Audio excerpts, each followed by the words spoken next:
مشاهدينا الأعزاء وكل من سيشاهد هذا العرض المرئي عبر شبكة المعلومات الدولية، طابت أوقاتكم مساحة حقيقة يعني شدنا إليها حديث مع ضيف الكريم قبل أن ندخل على التسجيل.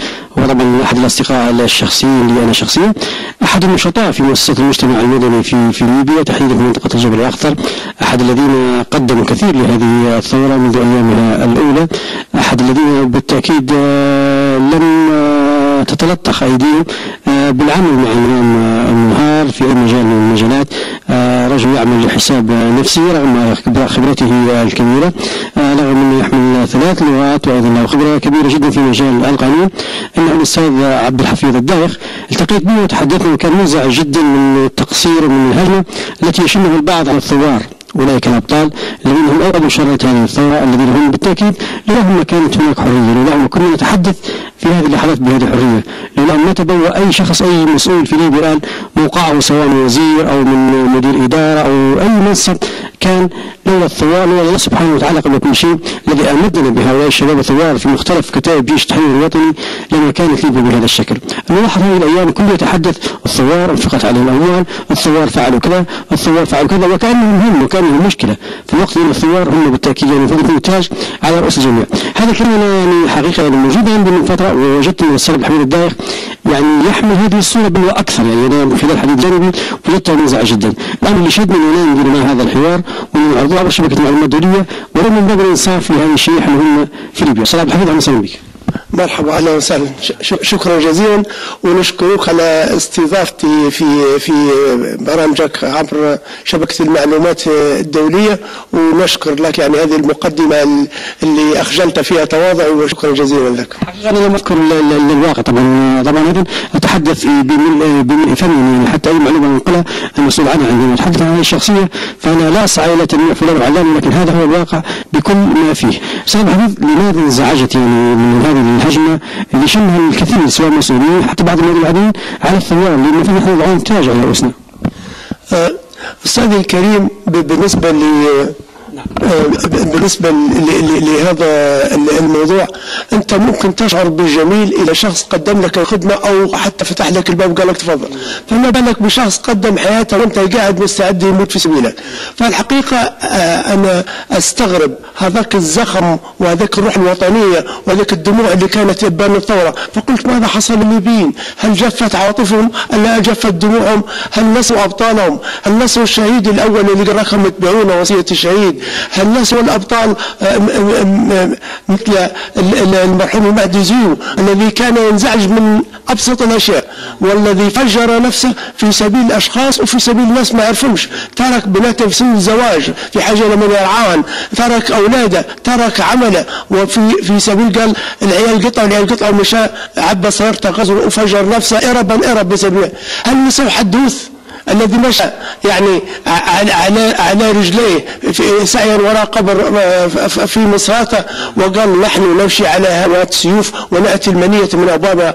هذول شهداء، وحتى الثوار الآخرين شهداء، لكنهم شهداء أحياء أما أدى الله في عمرهم، فيجب أن نرفع لهم القبعة وأن ننحني. أنا عندي بعض الشباب من العائلة، عندي بعض الشباب من العائلة أقف لهم واحترم أكثر مما أحترم آبائهم وأجدادهم، لأنهم قدموا الكثير لهذه الثورة ولهذا الشعب. كما نشعر بالامتنان في جميع بلاد العالم، تلقى المحاربين عندهم كراسي معلقين هامات يركبوا بالبلاش، لكن بالنسبة لنا نحن نسينا هالخبر كله بعد ما تحررت البلاد وتمينا ننظر لهم بنصف عين. نقطة مهمة بالفعل، يعني هي حفنة من الدينارات، يعني لو نظرنا نجد الأموال تنفق بأرقام كبيرة جدا ربما حتى على الناس لا يستحقونها، لو نظرنا إلى ملف علاج الجرحى وغيره اللي يتحول إلى إهدار للمال العام. النفوذ الثائر يعني إلى جانب المبلغ المالي يمنح الأنواط والنياشين اللي يضعهم على صدره ويزين به صدره. فعلا يا أستاذ حبيب نقطة مهمة جدا. بالنسبة لهذا الموضوع أنا دايما نقول فيها، سواء حتى بالنسبة للناس الشرطة والمدنيين، نقول لهم انتم كيف تبون يشتغلوا والناس تنظر لهم نظره، وهم اول ما فجروا ثوره هنا في البيضاء، تعرف جماعه النجده كيف قدموا السلاح ورفضوا الاوامر، لازم تقلتين بدون حفلات تكريم. طبعا بالنسبه للناس اللي قدموا حياتهم لنا نبخلوا عليهم بفلوس نحن او نبخلوا عليهم، مش معناها اهدار المال العام، لكن عمليه تقنين وعمليه غربله منه الثار الحقيقي ومنه المندس في الوسط ومنه الطابور الخامس، ما نبخلوش عليهم لا بالجزاء المادي لكن مقنن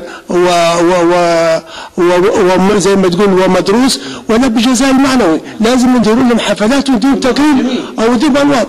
الجماعه يقول لك لا هذول حيقعدوا لنا جام ثوريه، هذول مش جام ثوريه، جام ثوريه انت عارف وضعهم ايش كان، هذول الناس محاربين وفي العالم كله، تمشي لالمانيا تمشي لبريطانيا هذين كراسي المحاربين هذين يركبوا والناس كلها تنحني لهم، حتى العجاز والشياب يصبوا عطوهم مقاعدهم.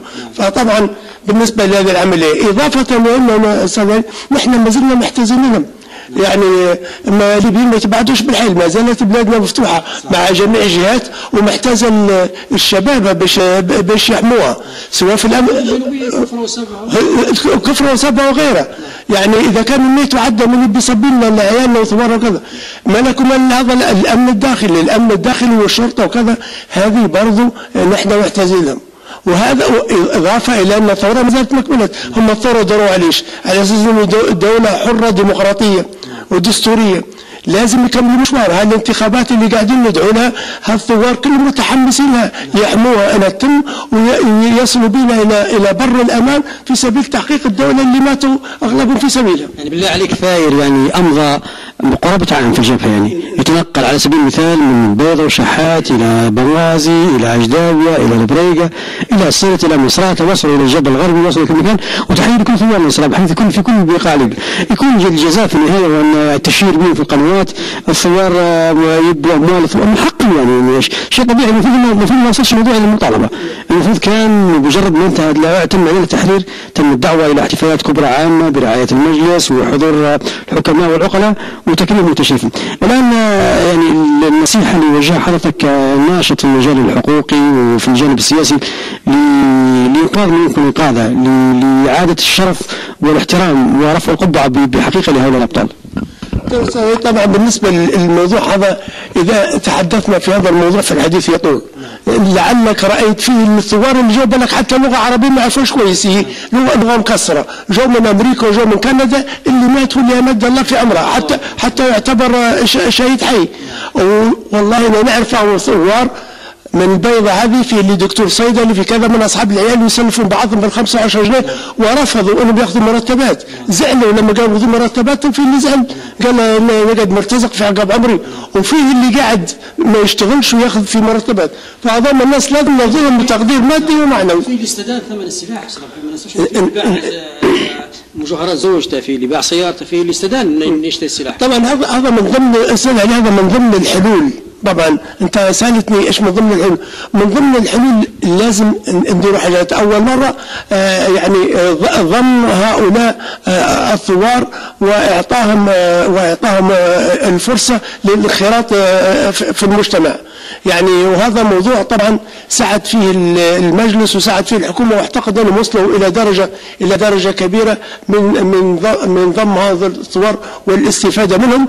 وحتى اغلب الثوار اللي في تشكيلات معروفين، يعني حتى سلبيات معروفه ولا صارت مشكله في سلبيات، لكن في جماعه الاخرين مندسين هذول اللي تبي لهم تنقيه. فطبعا احتواء هؤلاء الثوار اولادنا حاربوا في سبيلنا، وبدا تو الجهاد الاكبر بدل الجهاد الاصغر، تو بدا الجهاد الاكبر في سبيل بناء الدوله.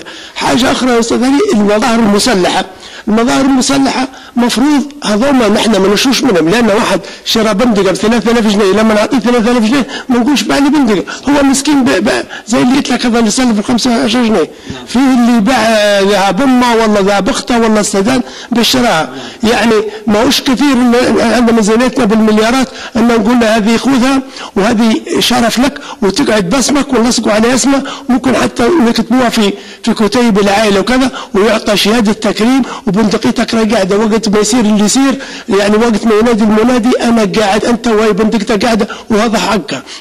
ضربنا عصفورين بحجر. اول مره يعني سحبنا السلاح المنتشر في البلاد وحددنا اماكن تواجده، وبعدين تو قاعدين كل يوم نسمع روسيا رفعت حظر سلاح لليبيا. ليبيا ما عندهاش سلاح. ليبيا تفكر في الاستيراد. تماما الاستيراد تاعتها غير تشري اللي موجود. يعني هذه العمليه. ويعتبر الشخص اللي يبيع سلاحه ما نقدرش بنص عين، لانه هو راجل كثر خيره، هو شراء ب 3000 و 4000 ان شاء الله حتى نعطي 5000 ويقعد يسلح. وقت ما يصير بدل ما يقعد يدور او سلاحك يا فلان وسلاحك يا فلان، فيعني يتقدم في وقت ما نادى المنادي. يعني هذول نحن نسموهم حماة الحمى. نحن ونحن صغار ساعتها النشيد حماة الحمى يا حماة الحمى هلموا لمجد الزمن، لقد صرخت في العروق الدماء نموت ونموت ويحيى الوطن.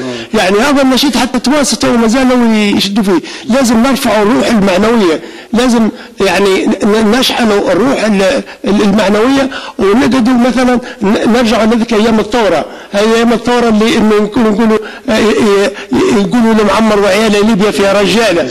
يعني ما ننسوش هذولك اللحظات. هذول الرجاله ما زالوا قاعدين ونحن معاهم والاخر طريق، واصحاب جميل في رقبتنا وفي رقاب اولادنا الى يوم القيامه.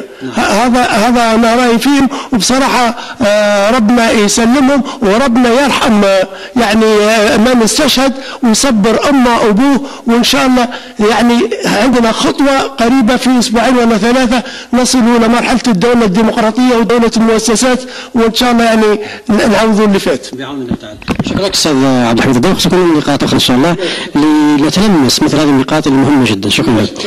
مشاهدينا الاعزاء، يبقى ان نقول ان اولئك الابطال الذين يتحملوا حرارة الشمس وبرد الشتاء انطلقت هذه الثورة بالتأكيد كانت في فصل الشتاء وتواصلت حتى في حر الصيف، سواء في الجبل الأخضر أو في بنغازي أو في البريقة أو في جدابية أو في سيرت وفي مصرات أو في الجبل الغربي وفي الزنتان وفي طرابلس، في مكان.